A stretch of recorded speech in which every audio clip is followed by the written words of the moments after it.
Hi friends, പുതിയൊരു ക്ലാസ്സിലേക്ക് ഏവർക്കും സ്വാഗതം. LGS 2024 ഇന്നത്തെ സിലബസ് ക്ലാസ്സിൽ കേരളത്തിലെ മത്സ്യബന്ധനത്തെക്കുറിച്ചാണ് നമ്മൾ പഠിക്കാൻ പോകുന്നത്. നമുക്ക് ക്ലാസ്സിലേക്ക് കടക്കാം. കേരളത്തിലെ ആദ്യ മാതൃകാ മത്സ്യബന്ധന ഗ്രാമം ഏതാണ്? കുമ്പളങ്ങി. എറണാകുളം ജില്ലയിലെ കുമ്പളങ്ങിയാണ് കേരളത്തിലെ ആദ്യ മാതൃകാ മത്സ്യബന്ധന ഗ്രാമം. ആകെ മത്സ്യ ഉൽപ്പാദനത്തിൽ ഒന്നാം സ്ഥാനത്തുള്ള കേരളത്തിലെ ജില്ല ഏതാണ്? എറണാകുളം. ആകെ മത്സ്യ ഉൽപ്പാദനത്തിൽ ഒന്നാം സ്ഥാനത്തുള്ള കേരളത്തിലെ ജില്ല എറണാകുളമാണ്.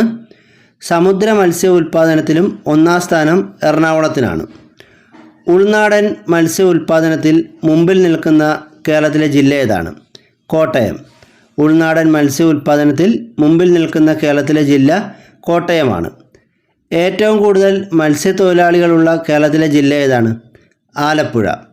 ഏറ്റവും കൂടുതൽ മത്സ്യത്തൊഴിലാളികളുള്ള കേരളത്തിലെ ജില്ല ആലപ്പുഴയാണ്. ഏറ്റവും കൂടുതൽ ഉൾനാടൻ മത്സ്യത്തൊഴിലാളികളുള്ള കേരളത്തിലെ ജില്ല എറണാകുളമാണ്. ഏറ്റവും കൂടുതൽ ഉൾനാടൻ മത്സ്യത്തൊഴിലാളികളുള്ള കേരളത്തിലെ ജില്ല എറണാകുളമാണ്. കടലിനെ ആശ്രയിച്ച് കഴിയുന്ന മത്സ്യത്തൊഴിലാളികൾ ഏറ്റവും കൂടുതലുള്ള ജില്ല ഏതാണ്? തിരുവനന്തപുരം. കടലിനെ ആശ്രയിച്ച് കഴിയുന്ന മത്സ്യത്തൊഴിലാളികൾ ഏറ്റവും കൂടുതലുള്ള ജില്ല തിരുവനന്തപുരമാണ്. കേരള തീരത്ത് നിന്ന് ഏറ്റവും കൂടുതൽ ലഭിക്കുന്ന മത്സ്യം ഏതാണ്? മത്തി. കേരള കടൽ തീരത്ത് നിന്നും ഏറ്റവും കൂടുതൽ ലഭിക്കുന്ന മത്സ്യം മത്തിയാണ്. കേരളത്തിൽ നിന്നും ഏറ്റവും കൂടുതൽ കയറ്റുമതി ചെയ്യുന്ന മത്സ്യം ഏതാണ്? ചെമ്മീൻ. കേരളത്തിൽ നിന്നും ഏറ്റവും കൂടുതൽ കയറ്റുമതി ചെയ്യുന്ന മത്സ്യം ചെമ്മീനാണ്. ഇന്ത്യയിൽ നിന്നും ഏറ്റവും അധികം കയറ്റുമതി ചെയ്യപ്പെടുന്ന കേരളത്തിലെ അലങ്കാര മത്സ്യം ഏതാണ്? മിസ് കേരള. ഇന്ത്യയിൽ നിന്നും ഏറ്റവും അധികം കയറ്റുമതി ചെയ്യപ്പെടുന്ന കേരളത്തിലെ അലങ്കാര മത്സ്യം മിസ് കേരളയാണ്. ചാകരയ്ക്ക് പ്രസിദ്ധമായ ആലപ്പുഴ ജില്ലയിലെ കടപ്പുറം ഏതാണ്? പുറക്കാട് കടപ്പുറം. ചാകരയ്ക്ക് പ്രസിദ്ധമായ ആലപ്പുഴ ജില്ലയിലെ കടപ്പുറം പുറക്കാട് കടപ്പുറമാണ്. മത്സ്യത്തൊഴിലാളി സഹകരണ സംഘങ്ങളുടെ അപ്പെക്സ് ഫെഡറേഷൻ അറിയപ്പെടുന്ന പേരെന്താണ്? മത്സ്യഫെഡ്. മത്സ്യത്തൊഴിലാളി സഹകരണ സംഘങ്ങളുടെ അപ്പെക്സ് ഫെഡറേഷനാണ് മത്സ്യഫെഡ്. മത്സ്യഫെഡിൻ്റെ ഉൽപ്പന്നം എന്താണ്? Nutri fish. മത്സ്യഫെഡിൻ്റെ ഉൽപ്പന്നമാണ് ന്യൂട്രി ഫിഷ്.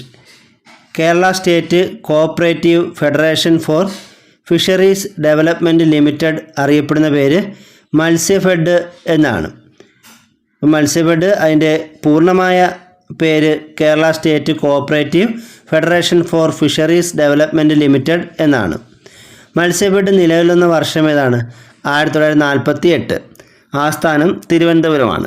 മത്സ്യഫെഡിൻ്റെ ആസ്ഥാനം തിരുവനന്തപുരമാണ്. മത്സ്യഫെഡ് നിലവിൽ വന്നത് 1948 കേരള ഫിഷറീസ് കോർപ്പറേഷൻ സ്ഥാപിതമായ വർഷം ഏതാണ്? 1966. കേരള ഫിഷറീസ് കോർപ്പറേഷൻ സ്ഥാപിതമായ വർഷം 1966. കേരളത്തിലെ ഫിഷറീസ് മന്ത്രി ആരാണ്? സജി ചെറിയാൻ. കേരളത്തിൽ നിലവിൽ ഫിഷറീസ് മന്ത്രി സജി ചെറിയാനാണ്. ഇന്ത്യയിലെ ആദ്യ കടൽ ഭക്ഷ്യ സംസ്കരണ പാർക്ക് സ്ഥാപിതമായത് എവിടെയാണ്? അരൂർ. ആലപ്പുഴ ജില്ലയിലെ അരൂരാണ് ഇന്ത്യയിലെ ആദ്യ കടൽ ഭക്ഷ്യ സംസ്കരണ പാർക്ക് സ്ഥാപിതമായത്. കേരളത്തിലെ ആദ്യ കല്ലുമ്മക്കായ കടൽ മത്സ്യ വിത്തുൽപാദന കേന്ദ്രം എവിടെയാണ് സ്ഥിതി ചെയ്യുന്നത്? കണ്ണൂർ ജില്ലയിലെ പുതിയങ്ങാടി. കേരളത്തിലെ ആദ്യ കല്ലുമ്മക്കായ കടൽ മത്സ്യ വിത്തുൽപാദന കേന്ദ്രം കണ്ണൂർ ജില്ലയിലെ പുതിയങ്ങാടിയിലാണ്. കേരളത്തിലെ ആദ്യ മൾട്ടി സ്പീഷ്യസ് ഫിഷ് ഹാച്ചറി നിലവിൽ വരുന്ന എവിടെയാണ്? തിരുവനന്തപുരം ജില്ലയിലെ ഒടയം. കേരളത്തിലെ ആദ്യ മൾട്ടി സ്പീഷ്യസ് ഫിഷ് ഹാച്ചറി നിലവിൽ വരുന്നത് തിരുവനന്തപുരം ജില്ലയിലെ ഒടയത്താണ്. ഇന്ത്യയിലെ ആദ്യ കൃത്രിമ മത്സ്യപ്രജനന വിത്തുൽപാദന കേന്ദ്രം എവിടെയാണ്? തിരുവനന്തപുരം ജില്ലയിലെ വിഴിഞ്ഞത്ത്. ഇന്ത്യയിലെ ആദ്യ കൃത്രിമ മത്സ്യപ്രജനന വിത്തുൽപാദന കേന്ദ്രം തിരുവനന്തപുരം ജില്ലയിലെ വിഴിഞ്ഞത്താണ്.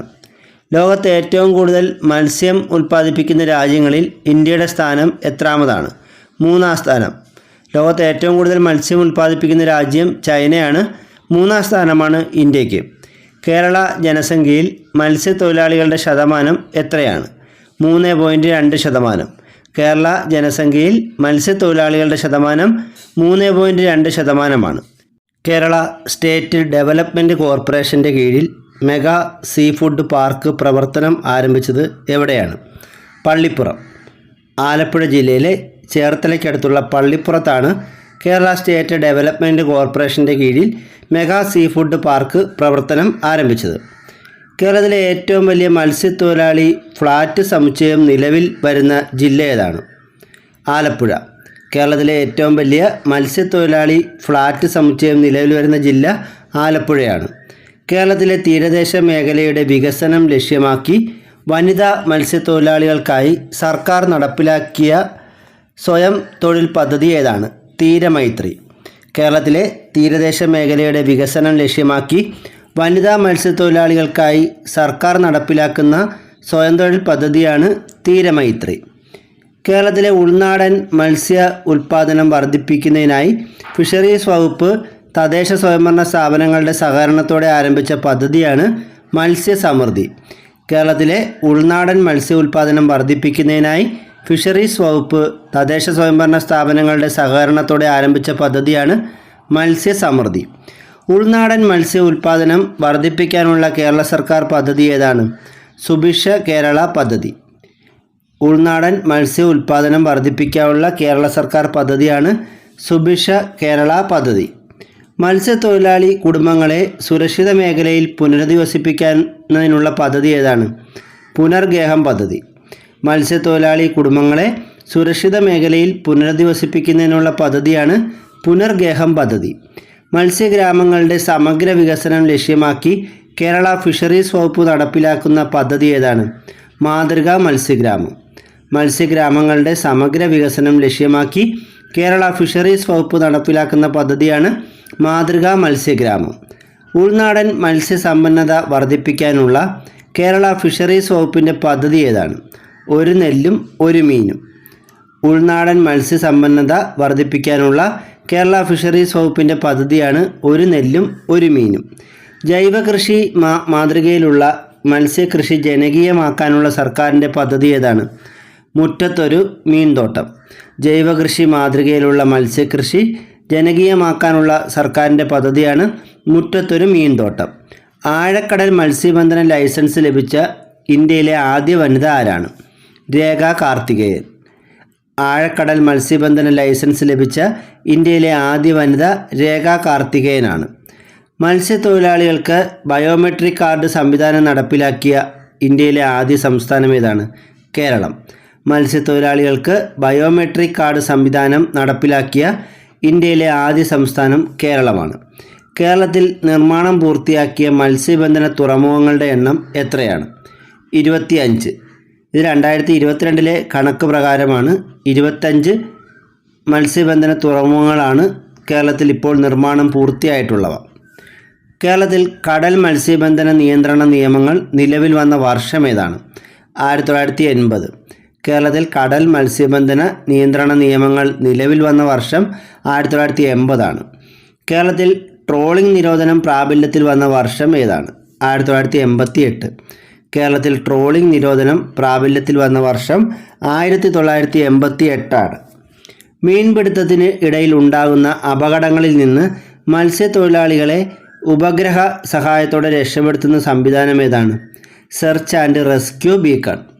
മീൻപിടുത്തത്തിനിടയിൽ ഉണ്ടാകുന്ന അപകടങ്ങളിൽ നിന്ന് മത്സ്യത്തൊഴിലാളികളെ ഉപഗ്രഹ സഹായത്തോടെ രക്ഷപ്പെടുത്തുന്ന സംവിധാനമാണ് search and rescue beacon. Fisheries വകുപ്പിൻ്റെ നേതൃത്വത്തിൽ ആരംഭിച്ച കേരളത്തിലെ ആദ്യ മറൈൻ ആംബുലൻസ് സർവീസ് ഏതാണ്? പ്രതീക്ഷ. ഇത് വിഴിഞ്ഞത്താണ് ആദ്യമായി സ്ഥാപിച്ചത്. ഫിഷറീസ് വകുപ്പിൻ്റെ നേതൃത്വത്തിൽ ആരംഭിച്ച കേരളത്തിലെ ആദ്യ മറൈൻ ആംബുലൻസ് സർവീസ് പ്രതീക്ഷയാണ്. ഇത് സ്ഥാപിച്ചത് വിഴിഞ്ഞത്താണ്. മത്സ്യമേഖലയിലെ പരാതികൾക്കും സംശയങ്ങൾക്കും യഥാസമയം പരിഹാരം കാണുന്നതിനായി കോൾ സെൻറ്റർ ആരംഭിച്ചത് എവിടെയാണ്? തിരുവനന്തപുരത്ത്. മത്സ്യമേഖലയിലെ പരാതികൾക്കും സംശയങ്ങൾക്കും യഥാസമയം പരിഹാരം കാണുന്നതിനായി കോൾ സെൻറ്റർ ആരംഭിച്ചത് തിരുവനന്തപുരത്താണ്. യുവജന മത്സ്യത്തൊഴിലാളികൾക്ക് വേണ്ടി കേരള സർക്കാർ ആരംഭിച്ച വൈജ്ഞാനിക തൊഴിൽ പദ്ധതി ഏതാണ്? തൊഴിൽ തീരം.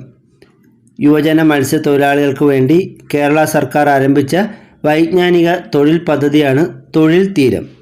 മത്സ്യത്തൊഴിലാളികളായ വനിതകൾക്ക് തിരുവനന്തപുരത്ത് ആരംഭിച്ച സൗജന്യ ബസ് യാത്രാ പദ്ധതി ഏതാണ്? സമുദ്ര. മത്സ്യത്തൊഴിലാളികളായ വനിതകൾക്ക് തിരുവനന്തപുരത്ത് ആരംഭിച്ച സൗജന്യ ബസ് യാത്രാ പദ്ധതിയാണ് സമുദ്ര. കേരളത്തിൽ തീരദേശ മേഖലയുടെ സമഗ്രമായ വികസന പ്രവർത്തനങ്ങൾ നടപ്പിലാക്കുന്നതിനുള്ള സംസ്ഥാന സർക്കാർ സ്ഥാപനം ഏതാണ്? കേരള സംസ്ഥാന തീരദേശ വികസന കോർപ്പറേഷൻ. കേരളത്തിൽ തീരദേശ മേഖലയുടെ സമഗ്രമായ വികസന പ്രവർത്തനങ്ങൾ നടപ്പിലാക്കുന്നതിനുള്ള സർക്കാർ സ്ഥാപനമാണ് കേരള സംസ്ഥാന തീരദേശ വികസന കോർപ്പറേഷൻ. ഇതിൻ്റെ ആസ്ഥാനം തിരുവനന്തപുരത്താണ്. കേരളത്തിലെ വനിതാ മത്സ്യത്തൊഴിലാളികളുടെ ശാക്തീകരണത്തിനായി സ്ഥാപിതമായ ഏജൻസി ഏതാണ്?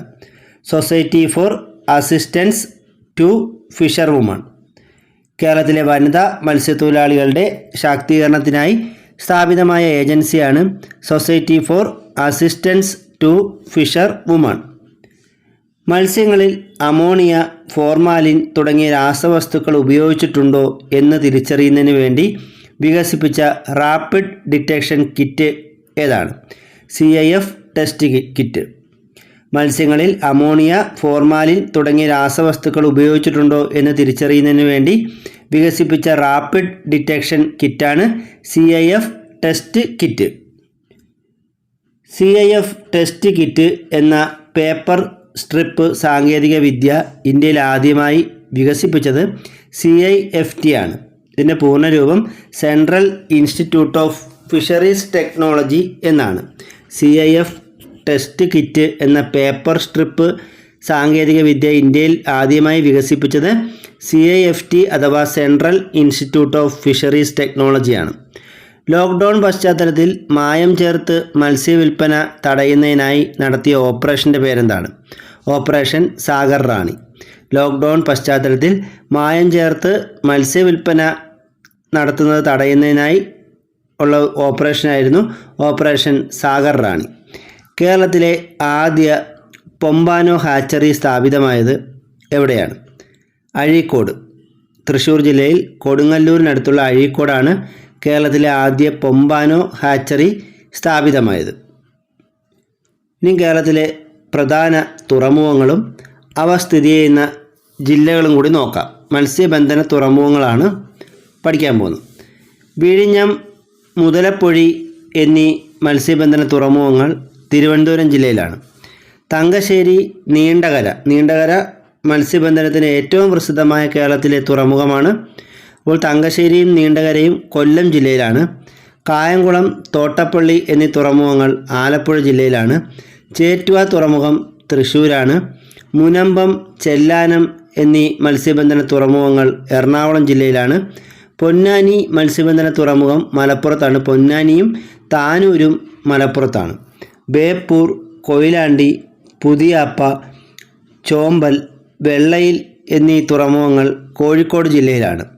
മാപ്പിള ബേ, തലായി, അഴീക്കൽ എന്നീ തുറമുഖങ്ങൾ കണ്ണൂർ ജില്ലയിലാണ്. ചെറുവത്തൂർ തുറമുഖവും മഞ്ചേശ്വരം തുറമുഖവും കാസർഗോഡ് ജില്ലയിലുമാണ്. അപ്പോൾ ഇന്നത്തെ ക്ലാസ് ഇവിടെ അവസാനിച്ചിരിക്കുകയാണ്. കൂടുതൽ അറിവുകളുമായി അടുത്ത ക്ലാസ്സിൽ വീണ്ടും കാണാം. Thank you.